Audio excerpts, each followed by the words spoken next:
So I have a tweet here that should get the Star Wars fans quite interested, or at least perk their ears up. Here's a tweet captioned on Being a Jedi.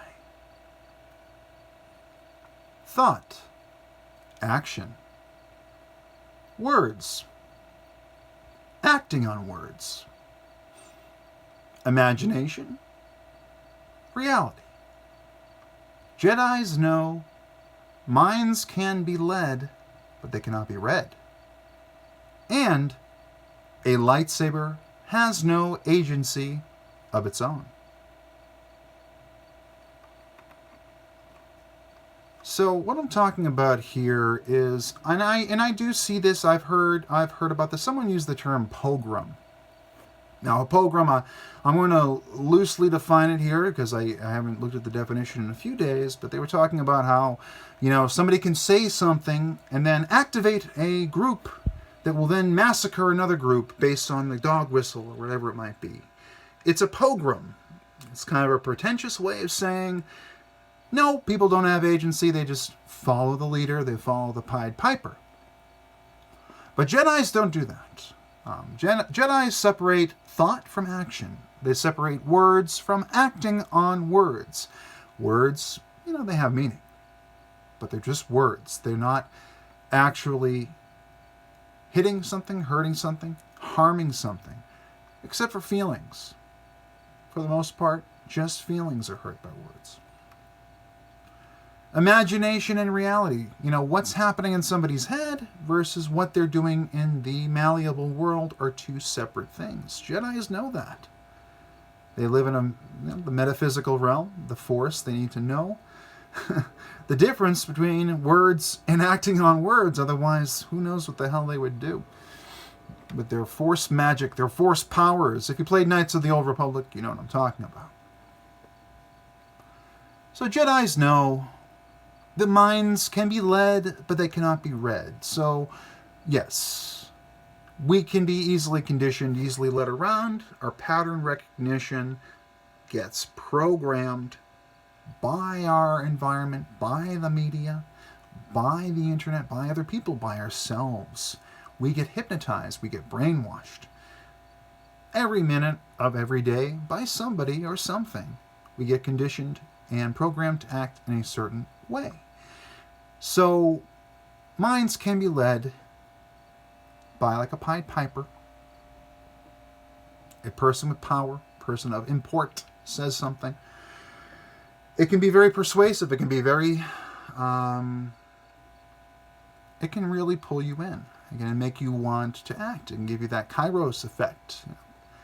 Act, agency. Go for it. But minds cannot be read. Mind reading is impossible. Okay, no matter what we do, we can forfeit our personal agency and act like a drone or a sheep and go around. But at the end of the day, they don't really know what's going on quite inside our head. Until Neuralink comes out, until Elon Musk drops the Neuralink. But of course, I finally say here, very tongue-in-cheek, a lightsaber has no agency of its own. What this means is that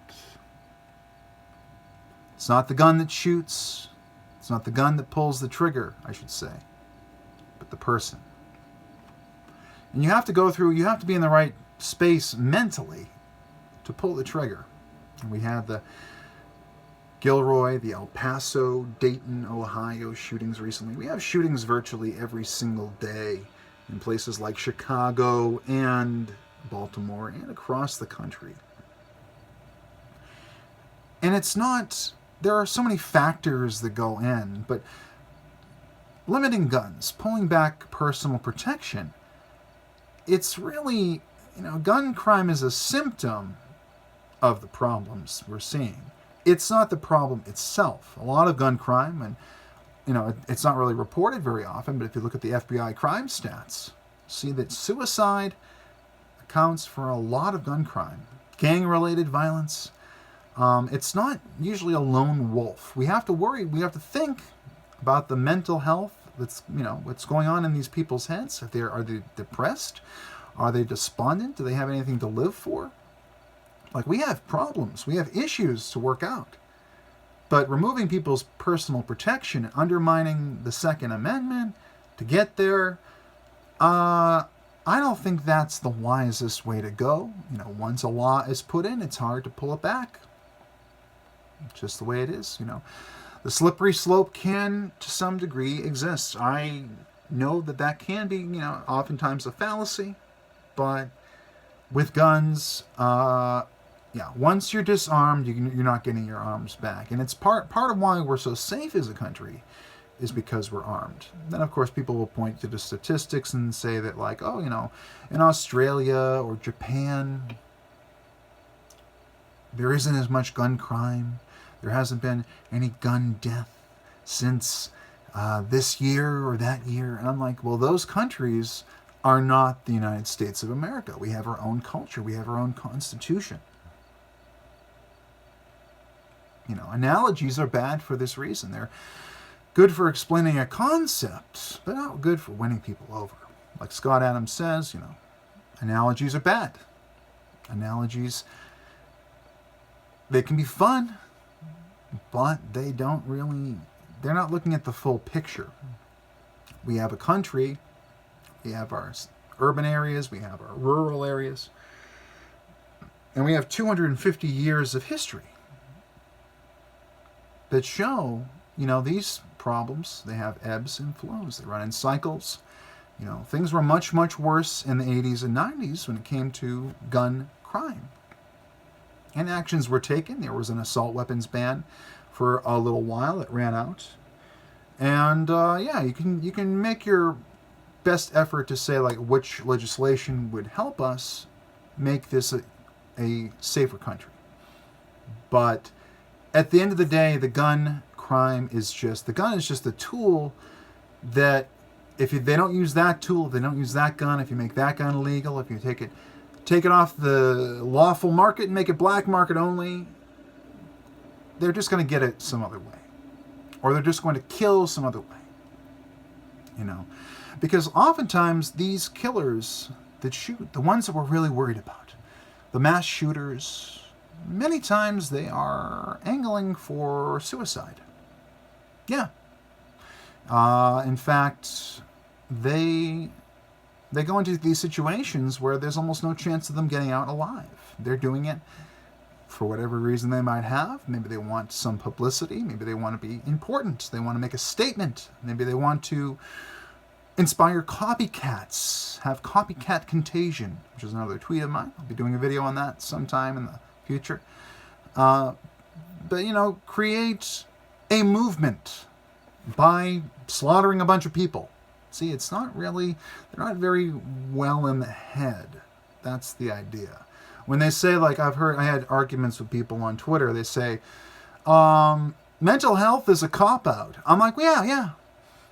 So a sane person picks up a gun and shoots people with it for no reason. A sane person does that. That's the framing we're talking about here. Okay? I wouldn't say that a mentally well person is running around shooting people. So clearly there's a problem. Clearly they don't have enough love in their life. They don't have the support they need. Maybe they've been conditioned a certain way. Maybe it's not even their fault. Shooting the gun's their fault. Pulling the trigger's their fault.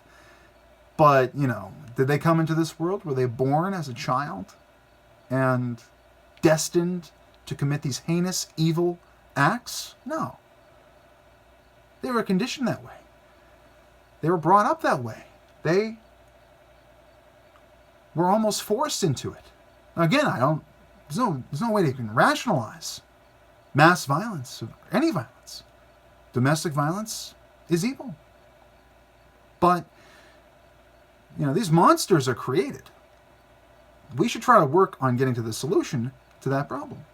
And not just focusing on, well, what's the easiest solution? Get rid of the guns! There was a car accident. Get rid of the cars! There's an analogy. Bad analogy. Cars are not guns. But a lightsaber has no agency of its own. It requires a Jedi to wield it. Or a Sith, I think the Siths would be the ones that would be more likely to commit the acts of terror and the genocidal acts. Just like Anakin Skywalker in Revenge of the Sith.